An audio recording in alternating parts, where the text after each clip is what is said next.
देखिए, जो parallel writing हुई है खासकर पिछले 15 साल में, वो बहुत ज़्यादा है। इंजीनियर्स लोग हिस्ट्री पे किताबें लिख रहे हैं और क्रेडिबल किताबें लिख रहे हैं। विक्रम संपत की किताब है वो तवायफ पे, माई नेम इज़ गौहर चांद। उससे पहले उस तरह की किताबें आपको मिलेंगी नहीं। बहुत इस देश की सबसे पहली तवायफ थी जिसने रिकॉर्ड कराया था। पैरेलल राइटिंग में जिस तरह से तब्दीली आई है, जिस तरह से बेतहाशा बढ़ोतरी है, उसमें से कुछ राइटिंग बहुत अच्छी दिख भी रही है नए ज़माने के बच्चों के लिए, जिनकी एज ग्रुप मैं कहता हूँ चलिए जो 15 साल से ऊपर का है भी, से लेकर 25 साल 22-23 साल के बीच का। माइथोलॉजी से जुड़ी हुई स्टोरीज़ वो उनको कैसे यकीन कराएंगे, क्या तरीका होगा, क्योंकि रील की अपनी लिमिट है। 2 सोर्स आपके पास हैं, ओरिजिनल महाभारत वेद व्यास और वाल्मीकि रामायण की। वो इनके लिए बोरिंग है, टाइम टेकिंग है, और इनके लिए वो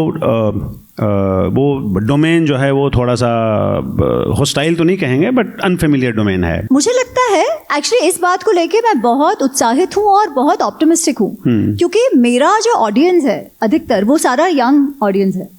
क्योंकि यंग ऑडियंस को ही प्रश्न है। हमारे जो दादा दादी थे वो तो कुछ भी हो जाए, राम ने किया है तो ठीक है, कृष्ण ने किया है तो ठीक है, ऐसी बात थी, राइट। प्रश्न तो यही जनरेशन पूछ रहा है, और ये जनरेशन जो है, हाँ वैसे रील्स वगैरह में है इसलिए जो भी कहो कोई भी बात चल जाती है, पर ऐसे भी लोग हैं जो प्रश्न पूछ रहे हैं। और जब वो लोग सुने कि भाई ये बता रही है वो ठीक है, तो मैं आपको मेरी बात बताती हूँ।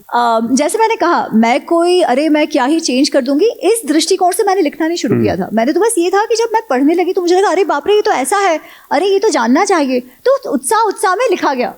पर फिर जब मैं पब्लिकली बात करना मैंने शुरू किया तो शुरुआत में बहुत ज्यादा रेजिस्टेंस आया, बिकॉज लोगों को ये लग रहा था कि ये कहाँ से उठ के आ गई है हमें कहने वाली, ये कौन होती है कहने वाली कि दिनकर जी ने ये कहा वो गलत है, वो तो हमारे राष्ट्र कवि रह चुके हैं, है ना।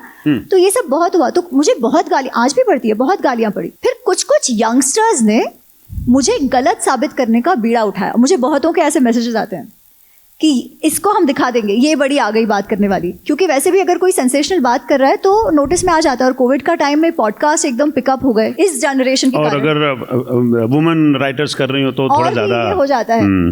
तो फिर कितनों ने वो किया। अब हुआ ये कि उन्होंने देखा कि यार ये तो सही बोल रही है, हम गलत थे, हमने जो अब तक जाना था वो गलत था। तो धीरे धीरे 21 में बुक आई है, 24-25 में जाके अब एक क्रेडिबिलिटी एस्टैब्लिश हुई है। पर ये इन्होंने किया क्योंकि इनको प्रश्न थे और ये उत्तर चाह रहे थे। तो कहीं ना कहीं भले ही हमें लगे कि ये रील्स जनरेशन है, वो बात सही है, पर पॉडकास्ट के कारण जो पढ़ते नहीं है वो भी सुनते हैं, ट्रैवल करते हैं कार्स में तभी सुनते हैं। तो थोड़ा सा विवेक की आवश्यकता है कि क्या सही है क्या गलत है, पर वो भी आगे चलते चलते आएगा। और उसके अलावा सब लोग हर लेवल पे हैं, है ना। कुछ को भक्ति का ग्रंथ मानकर भी खुश है, कुछ जो बुद्धि से देखना चाहे उनके लिए भी वैसे का वैसा है।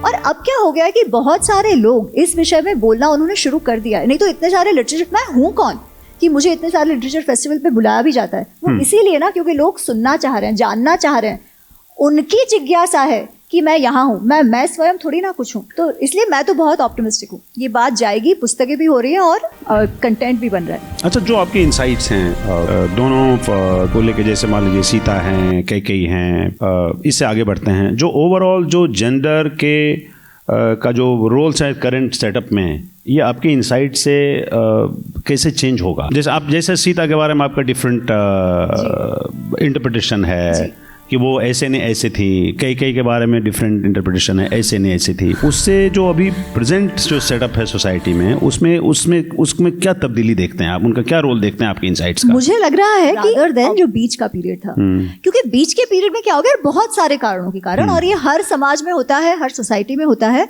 कि जेंडर्ड रोल्स जो है वो बहुत ज्यादा कि भाई नहीं ये घर का ही काम करेगी, ये बाहर का ही काम करेगी, या एटलीस्ट हमारी समझ ऐसी हो गई थी कि पास्ट में ऐसा था, है ना। परंतु जब हम महाभारत या रामायण देखते हैं, द्रौपदी के पात्र को देखते हैं, द्रौपदी को टीवी में दिखाया जाता है कि वो केवल या तो उसके साथ वो चीरहरण वाला हुआ, या वो केवल गुस्से में प्रतिशोध कह रही है।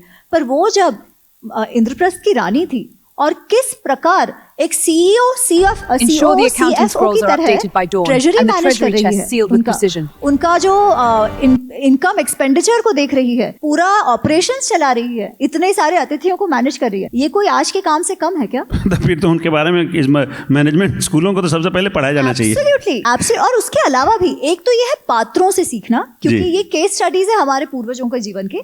पर दूसरा ये है कि आज हम जब पब्लिक पॉलिसी, आज जब मोदी जी कहते हैं कि भाई हमें भारतीय दृष्टिकोण लाना चाहिए, तो वो कहाँ से आएगा? इन्हीं पुस्तकों से आएगा। और प्रश्न ये है कि क्या उनमें है? तो शांति पर्व, जिसके बारे में बात कम होती है महाभारत में, क्योंकि अधिकतर बात कहाँ खत्म होती है? युद्ध समाप्त होने पर। शांति पर्व युद्ध के बाद का पर्व है, जो महाभारत के 18 पर्वों में सबसे बड़ा है। और वो संवाद है युधिष्ठिर और भीष्म के बीच, जिसमें वो लोग राजधर्म, public policy, administration, taxation, economics, आप अर्थशास्त्र के हैं, अर्थशास्त्र, उसकी बातें हो रही हैं। और आज भी उतने ही प्रासंगिक है, क्योंकि उनका जो वर्ल्ड व्यू है वो बहुत होलिस्टिक है। वो केवल कंज्यूमरिज्म या केवल कैपिटलिज्म, सोशलिज्म ऐसे नहीं बात करते, वो दोनों ही लेकर चलते हैं। तो हमारा समाज, तो आज जो हम डीकॉलोनाइजेशन की बात करते हैं, तो अच्छा कॉलोनियल लेंस निकाल दिया, पर भारतीय लेंस क्या है? वो तो इसी से आएगा। तो जो आप जेंडर रोल्स की भी बात कर रहे थे, मुझे लगता है कहीं ना कहीं उनको जानकर आज भी हम देख पाएंगे कि जो वो एक ऑर्थोडॉक्स ये है ना कि भाई ऐसे नहीं करना चाहिए, लड़की ने ऐसे ही करना चाहिए, वो तब भी नहीं था। तो आप अब क्या कह रहे हो? सारे सिर्फ फर्क इतना था कि उस समय ऑफिस में जाके काम करती थी, ऐसा नहीं है, पर वो तो कोई भी नहीं करता था।